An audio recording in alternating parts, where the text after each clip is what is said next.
안녕하세요. 좋은 아침 이명희입니다. 1월 29일 금요일 아침입니다.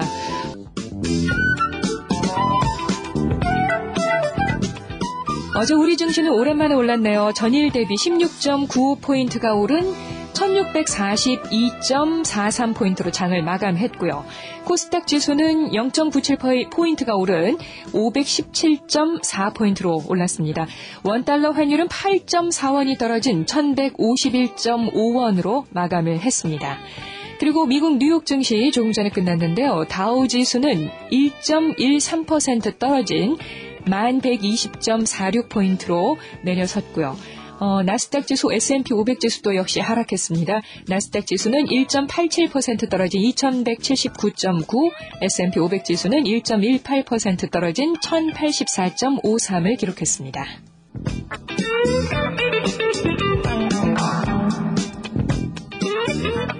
CBS 라디오 좋은 아침 이명희입니다. 함께하고 계십니다. 시사평론가 이종훈 박사와 함께하는 조간 브리핑 시간입니다. 어서 오십시오. 안녕하세요. 네, 오늘 아침에 조간들의 가장 많은 헤드라인을 차지하는 것은 어떤 소식인가요? 네, 애플사의 아이패드 출시 소식입니다. 애플사는 얼마 전에도 아이폰을 출시해서 전 세계적으로 바람몰이를 하고 있는데요. 어제 1년의 그 i 시리즈의 결정판이라고 할 수 있는 9.7인치 그 대형 터치 스크린을 장착한 태블릿 PC 기반의 아이패드 전격 공개를 한 겁니다. 자, 이명박 대통령의 다보스 포럼 기조연설 소식도 많이 다루고 있죠? 네, 조선과 국민이 헤드라인으로 그리고 주요 일간지들이 지금 일면 기사로 다루고 있는데요. 이 대통령은 어제 제40회 세계경제 포럼, 이 다보스 포럼이라고 하죠. 이 기조연설에서 올해 11월 그 서울에서 열릴 제5차 G20 정상회의에 새로운 의제 두 개를 추가를 하고 이 회의 운영 방식 두 가지를 개선하겠다 이런 내용의 그 개혁 방안을 이렇게 내놨습니다. 국제 자본 흐름의 급격한 변동성으로 인해서 과다하게 외환 보유고를 축적해야 하는 등 신흥 경제국과 개도국의 어려움을 덜어주기 위해 글로벌 금융 안전망 구축을 주요 의제로 추가할 것이다. 또 G20 회의의 그 운영 방식과 관련해서는 이 경제개발 어젠다와 관련해서 G20 회원국은 물론 G20 회원국, 그러니까 G20 회원국이 아닌 나라들에 네. 대해서도 아웃리치, 그러니까 손을 내밀어서 뭐 봉사활동을 하는 뭐 이런 것들을 얘기하는데요.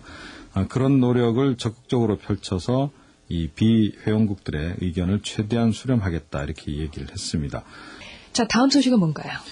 네, 오바마 대통령 연두교소 소식입니다. 네. 서울신문이 헤드라인으로 그리고 조선동아 한국경향 한겨레가 일면 기사로 다루고 있는 내용인데요. 근데 오바마 대통령의 연두교서를 이렇게 헤드라인으로 꼽은 건 북한과 관련된 얘기를 했기 때문 아닌가요? 네, 맞습니다. 어제 그 연설에서 4월 그 자신이 주재할 그 핵 정상회의의 의미를 이제 설명하면서 핵무기를 추구함으로써 국제적 합의를 위반하는 국가들에 대한 우리의 외교적 대처가 강화됐다. 이렇게 얘기를 하면서 북한이 강화된 고립과 더 강한 제재에 직면하는 것도 그 때문이다. 이렇게 지적을 했습니다. 네. 이 오바마 대통령은 어제 연설에서 그 미국 경제에 관해서도 언급을 많이 했고요. 5년간 수출을 2배로 늘려서 미국 내에서 200만 개 일자리를 만들어낼 것이다. 이렇게 얘기를 했습니다. 그러면서 새로운 수출 시장을 공격적으로 찾아야 나서야 한다. 그리고 한국, 파나마, 콜롬비아와 같은 주요 파트너들과 교육 관계를 강화할 것이다. 이렇게 강조를 했는데요. 네. 한국 경제는 일면 기사에서 통상 압력이 예고된다. 이런 점에 주목을 하고 있고요. 그렇군요. 매일경제는 일면 기사에서 한미 무역을 강화할 것이다. 이런 점에 주목을 하고 있는데 이 한국 경제 쪽이 더 맞지 않나 이런 생각이 듭니다. 그러면 북한 관련해서 이렇게 언급한 것과 또 연결지어서 생각을 해볼 수 있는 게 어제 또 북한이 서해에서 네. 그 사격을 했잖아요. 그렇습니다. 예. 그 관련 기사도 오늘 좀 많이 실리고 있는데요.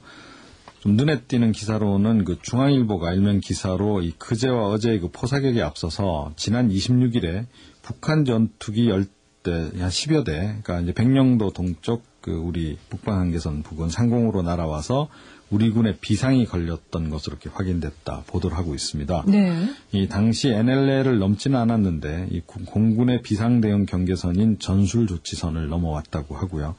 10여 대 이상이 이 전술조치선을 넘어온 것은 매우 이례적인 일이라고 합니다. 네. 또 서울신문은 일면 기사로 27일 날 해안포 발사 와중에도 북한이 유엔군 사령부와 판문점 실무급 접촉에서 2005년부터 중단된 미군 유해 발굴 재개를 제안을 했고 2005년부터 유지해온 미국 국민에 대한 여행 제한 조치도 해제한 점 이런 것들을 들면서 통미 봉남 정책을 쓰고 있는 게 아니냐 이렇게 분석을 하고 있습니다. 네. 북한의 포사격 관련 기사는 조선 동아 한겨레 국민 매일경제도 일면 기사로 다루고 있습니다. 네.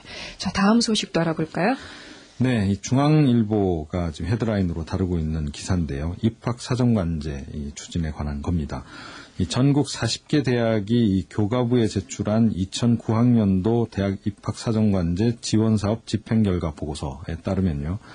이 서울대, 연세대를 비롯한 주요 대학들이 보고서에서 이 사교육비 증가와 같은 이런 부작용을 지적하면서 입학사정관제의 추진 속도에 문제를 제기했다 그럽니다. 네. 너무 빠르다는 거죠. 네. 그러니까 서울대는 입학사정관제는 장기적 검토가 필수적이나 단기적 실적 위주의 가시적 사업 결과를 요구해서 장기적 사업 실행이 곤란하다 이렇게 밝혔고요. 연세대도 현재 입학사정관제 추진 속도가 과도해 사회 구성원의 인식으로는 이를 완전히 수용하기에 무리가 따를 것으로 보인다 이렇게 지적을 했습니다. 자, 여대생 가운데 상당수가 취업 후에 학자금 상환을 하는 이 취업 후 학자금 상환제와 관련해서 좀 걱정이 많은 것 같습니다. 네. 취업 후 학자금 상환제 그나마 이번에 이제 도입이 돼서 좀 다행이긴 한데요. 이 국민일보 일면 기사입니다. 이 교과부가 지난해 연세대 팀에 이제 의뢰를 해서 한국형 소득 연계 학자금 대출제도 도입 방안 연구 용역을 했고요. 최종 보고서가 나왔는데 그 결과에 따르면 대졸 남성의 평균 상환 기간은 13년, 여성은 23년이 걸릴 것으로 전망이 됐다고 합니다. 여성이 남성보다 훨씬 기네요. 네, 2배 정도 긴 거죠. 네. 이렇게 긴 이유는 남녀의 취업률 격차 때문이라고 합니다. 네. 이 앞으로는 결혼할 때 이 학자금 대출 상환했는지 여부가 이슈가 되지 않을까 이렇게 여겨지고요.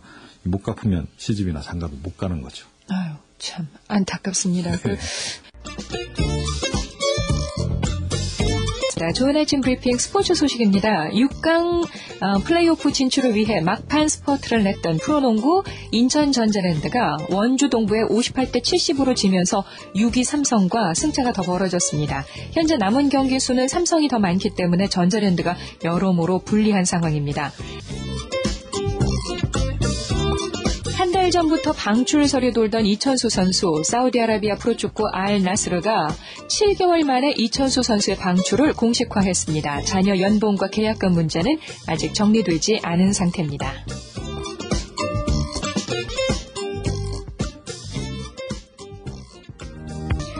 국내 훈련 중이던 이승엽 선수가 오늘 일본 스프링 캠프 참여를 위해서 출국합니다.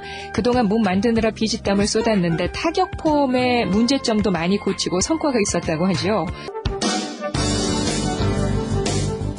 페루의 세계적인 관광지인 마추픽추 인근에 폭우가 쏟아지면서 관광객 수천 명이 고립됐었죠. 다행히 우리나라 관광객들이 나흘 만에 모두 구조됐습니다. 어제 네팔 언론이 한국인 남성 관광객 2명과 인도인 1명 등 3명이 코레파탄의 굽테스와르 동굴에서 실종됐다고 보도했습니다. 전국민주노동조합 총연맹 민주노총의 새 위원장에 온건파인 김영훈 전 철도노조위원장이 선출됐습니다. 또 강승철 전 민노총 광주본부장은 사무총장으로 선출됐습니다. 미국에서는 벤 버냉키 미국 연방준비제도이사회 의장에 대한 인준안이 상원 전체 회의를 통과해서 버냉키 의장의 연임이 확정됐습니다. 생후 8개월 된 호랑이 2마리를 좁은 전시관에 전시해 놓아서 호랑이 학대로 논란을 빚었던 서울 노원구청이 전시 행사를 중단했습니다.